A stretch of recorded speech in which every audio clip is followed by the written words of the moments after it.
बिस्मिल्लाहिर्रहमानिर्रहीम। Welcome to our YouTube channel. आज की video Bahria university Lahore campus के एडमिशन फॉल 2025 के रिलेटेड है।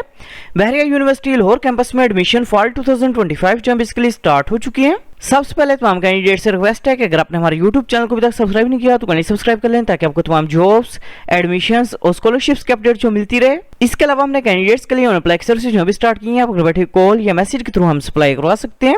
ऑनलाइन अप्लाई करवाने के लिए आप हमारे व्हाट्सएप नंबर 031868457666 पर हमसे कॉन्टैक्ट कर सकते हैं। बहरिया यूनिवर्सिटी लाहौर कैंपस में एडमिशन फॉल 2025 के लिए अप्लाई करने की लास्ट डेट 26 जून 2025 है। एडमिशन टेस्ट जो बेसिकली 28 जून 2025 को कंडक्ट किया जाएगा। इंटरव्यूज की लिस्ट जो 4 जुलाई 2025 को अपलोड की जाएगी और क्लासेस जो है बेसिकली 1 सितंबर 2025 से स्टार्ट होंगी। एडमिशंस की बात करें तो admission basically associate degree program in computer science, BS computer science, BS information technology, BBA program, BS business information technology, इसके अलावा BS English, BS psychology program के अंदर ओपन है। एडमिशंस के लिए अप्लाई करने के लिए अपने सबसे पहले बहरिया यूनिवर्सिटी की जो मेन वेबसाइट है इसे ओपन करेंगे। वेबसाइट ओपन करने के बाद वेबसाइट को अपने स्क्रॉल डाउन करना है। स्क्रॉल डाउन करने के बाद नीचे ऑप्शन शो है अंडर ग्रेजुएट का, अंडर ग्रेजुएट के ऊपर अपने क्लिक करना है। फॉर एग्जाम्पल क्लिक करने के बाद इधर ऑप्शन शो है लाहौर कैंपस का, लाहौर कैंपस के ऊपर आप क्लिक करेंगे। क्लिक करने के बाद इधर ऑप्शन शो है फी स्ट्रक्चर अंडर ग्रेजुएट, इसके ऊपर आपने क्लिक करना है। क्लिक करने के बाद आपने जिस डिग्री प्रोग्राम में एडमिशन के लिए अप्लाई करना है उसका अपने फी स्ट्रक्चर जो है वो लाजमी चेक करना है। फॉर एग्जाम्पल फी स्ट्रक्चर जो है वो चेक करने के बाद इधर ऑप्शन शो है computer based test admission test subjects, इसके ऊपर आपने क्लिक करना है। क्लिक करने के बाद अपने टेस्ट का पैटर्न जो है वो चेक कर लेना है। टेस्ट का पैटर्न जो है वो चेक करने के बाद इधर ऑप्शन शो है अप्लाई नाउ का, अप्लाई नाउ के ऊपर आपने क्लिक करना है। अप्लाई नाउ के ऑप्शन पर क्लिक करने के बाद आपके सामने बहरिया यूनिवर्सिटी का एडमिशन पोर्टल जो है वो ओपन हो जाएगा। सबसे पहले एडमिशन पोर्टल के ऊपर अपना अकाउंट जो है वो क्रिएट करना है। अकाउंट क्रिएट करने के लिए इधर ऑप्शन है क्रिएट न्यू अकाउंट का, क्रिएट न्यू अकाउंट के ऊपर आप क्लिक करेंगे। क्रिएट न्यू अकाउंट के ऑप्शन के ऊपर क्लिक करने के बाद आपने सबसे पहले फुल नेम जो अपना वो इंटर करना है। इसके बाद ईमेल एड्रेस अपने टाइप करना है। इसके बाद अपने नेशनलिटी जो है वो सिलेक्ट करनी है। इसके बाद ह्यूमन वेरिफिकेशन जो है वो कंप्लीट करने के बाद रजिस्टर के ऊपर अपने क्लिक करना है। रजिस्टर के ऑप्शन के ऊपर क्लिक करने के बाद आपको ईमेल के थ्रू एक एक्टिवेशन लिंक जो है वो रिसीव हो जाएगा। एक्टिवेशन लिंक के ऊपर क्लिक करके अपने अकाउंट को एक्टिवेट करना है और पासवर्ड जो अपना वो सेट करना है। अकाउंट जो क्रिएट करने के बाद अपने अकाउंट को अपने लॉगिन करना है।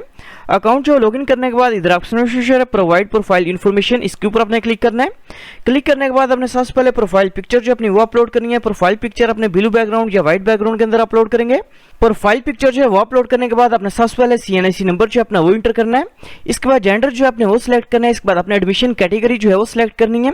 इसके बाद डेट ऑफ बर्थ जो अपने वो सिलेक्ट करनी है। इसके बाद ब्लड ग्रुप का नेम जो है वो सिलेक्ट करेंगे। इसके बाद मोबाइल फोन नंबर जो अपने वो इंटर करना है। इसके बाद होम कॉन्टैक्ट नंबर जो अपने वो इंटर करना है। इसके बाद प्रोविंस का नेम जो अपने वो सिलेक्ट करना है। इसके बाद डिस्ट्रिक्ट या सिटी का नेम जो अपने वो सिलेक्ट करना है। इसके बाद तहसील का नेम सिलेक्ट करेंगे। इसके बाद डोमिसाइल डिस्ट्रिक्ट का नेम जो अपने वो सिलेक्ट करना है। इसके बाद नीचे अपने करंट एड्रेस जो अपना वो टाइप करना है। इसके बाद नीचे अपने परमानेंट एड्रेस जो वो टाइप करना है। इन केस अगर आपका करंट एड्रेस और परमानेंट एड्रेस जो दोनों सेम है तो अपने सेम एज करंट एड्रेस के ऊपर क्लिक करना है।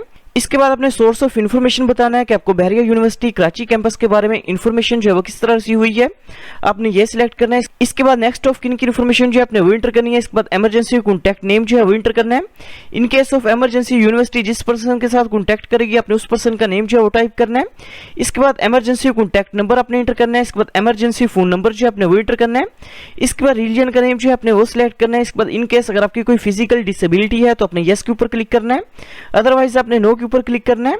इसके बाद अपने एरिया टाइप जो है वो सिलेक्ट करनी है। इसके बाद अपने फादर का CNIC नंबर जो है वो इंटर करना है। इसके बाद टैक्स पेयर नेम के अंदर अपने फादर का नेम जो है वो टाइप करेंगे। इसके बाद रिलेशनशिप जो अपने वो टाइप करना है। इसके बाद नीचे अपने फादर की इन्फॉर्मेशन जो है वो इंटर करनी है। सबसे पहले अपने फादर का नेम जो है वो टाइप करना है। इसके बाद फादर का स्टेटस जो है वो सिलेक्ट करेंगे। इसके बाद फादर का CNIC नंबर जो अपने वो इंटर करना है। इसके बाद फादर का प्रोफेशन जो अपने वो टाइप करना है। इसके बाद डिपार्टमेंट का नेम जो है वो टाइप करेंगे। इसके बाद किस ऑर्गेनाइजेशन में वो जॉब कर रहे हैं उस ऑर्गेनाइजेशन का नेम जो अपने वो टाइप करना है। इसके बाद फादर का मोबाइल फोन नंबर जो अपने वो इंटर करना है। इसके बाद अपने स्पॉन्सर इन्फॉर्मेशन जो है वो इंटर करनी है। फॉर एग्जांपल कौन सा पर्सन आपके स्टडी के एक्सपेंसेस जो है वो बियर करेगा, आपने उसका रिलेशनशिप जो है वो सिलेक्ट करना है। और इसके बाद एनुअल इनकम जो है वो टाइप करनी है और सेव के ऊपर अपने क्लिक करना है। पर्सनल डिटेल जो है वो इंटर करने के बाद इधर ऑप्शन है अप्लाई फॉर प्रोग्राम का, अप्लाई फॉर प्रोग्राम के ऊपर अपने क्लिक करना है। क्लिक करने के बाद अपने सबसे पहले कैंपस जो अपना वो सिलेक्ट करना है। कैंपस जो सिलेक्ट करने के बाद अपने प्रोग्राम जो है वो सिलेक्ट करना है। कौन से प्रोग्राम में एडमिशन के लिए अप्लाई करना चाह रहे हैं आप ये सिलेक्ट करेंगे। फॉर एग्जाम्पल प्रोग्राम जो है सिलेक्ट करने के बाद अपने प्री रिक्विजिट क्वालिफिकेशन जो है वो सिलेक्ट करनी है, ए लेवल की है या FSC की है, आपने ये सिलेक्ट करना है। फॉर एग्जाम्पल क्वालिफिकेशन जो है सिलेक्ट करने के बाद अपने क्वालिफिकेशन का रिजल्ट स्टेटस जो है वो सिलेक्ट करना है। इन केस अगर आपने FSC पार्ट 2 के एग्जाम्स 2025 में दिए और आपका रिजल्ट अवेटिंग है तो आपने पार्शियल अवेलेबल के ऊपर क्लिक करेंगे। इन केस अगर आपने FSC पार्ट 2 के एग्जाम्स 2024 में क्लियर कर लिए और आपका रिजल्ट कंप्लीट है तो आपने कंप्लीट अवेलेबल के ऊपर क्लिक करना है। फॉर एग्जाम्पल क्लिक करने के बाद आपने सबसे पहले मैट्रिक इन्फॉर्मेशन जो है वो इंटर करनी है। सबसे पहले अपने मैट्रिक के ऑब्टेन्ड मार्क्स जो है वो इंटर करने हैं, इसके बाद मैट्रिक के टोटल मार्क्स जो आपने वो इंटर करने हैं, इसके बाद स्कूल का नेम जो आपने वो टाइप करना है, इसके बाद बोर्ड का नेम जो आपने वो टाइप करना है, इसके बाद मैट्रिक का पासिंग ईयर जो आपने वो इंटर करना है। मैट्रिक की इन्फॉर्मेशन जो है वो इंटर करने के बाद अपने FSC पार्ट 1 की इन्फॉर्मेशन जो है वो इंटर करेंगे। सबसे पहले अपने FSC पार्ट 1 के ऑब्टेन्ड मार्क्स जो है वो इंटर करने हैं, इसके बाद टोटल मार्क्स जो आपने वो इंटर करने हैं, इसके बाद सब्जेक्ट्स के नेम जो आपने वो टाइप करने हैं, इसके बाद इंस्टीट्यूट का नेम जो आपने वो टाइप करना है, इसके बाद बोर्ड का नेम जो आपने वो टाइप करना है, इसके बाद पासिंग ईयर जो आपने वो टाइप करना है और टर्म्स एंड कंडीशंस को एग्री करने के बाद अप्लाई के ऊपर अपने क्लिक करना है। इसके बाद इन केस अगर आप अदर प्रोग्राम्स में एडमिशन के लिए अप्लाई करना चाह रहे हैं तो अपने ऐड टू चॉइस के ऊपर क्लिक करके प्रोग्राम की प्रेफरेंस जो है वो सिलेक्ट करेंगे। अदर प्रोग्राम्स की प्रेफरेंस जो है सिलेक्ट करने के बाद होम के ऊपर अपने क्लिक करना है। होम के ऑप्शन के ऊपर क्लिक करने के बाद इधर ऑप्शन से डाउनलोड फी चालान के ऊपर अपने क्लिक करना है। क्लिक करने के बाद आपके सामने एप्लीकेशन प्रोसेसिंग फी वोचर जो आपका वो शो हो जाएगा, जो कि बेसिकली 3500 रुपीज़ का, जो कि आप किसी भी ऑनलाइन मोबाइल बैंकिंग एप्लीकेशन के थ्रू जो है वो पे कर सकते हैं। एप्लीकेशन प्रोसेसिंग फीस जो पे करने के बाद आपका अप्लाई जो है वो कंप्लीट हो जाएगा। Thanks for watching. For more information kindly subscribe our channel.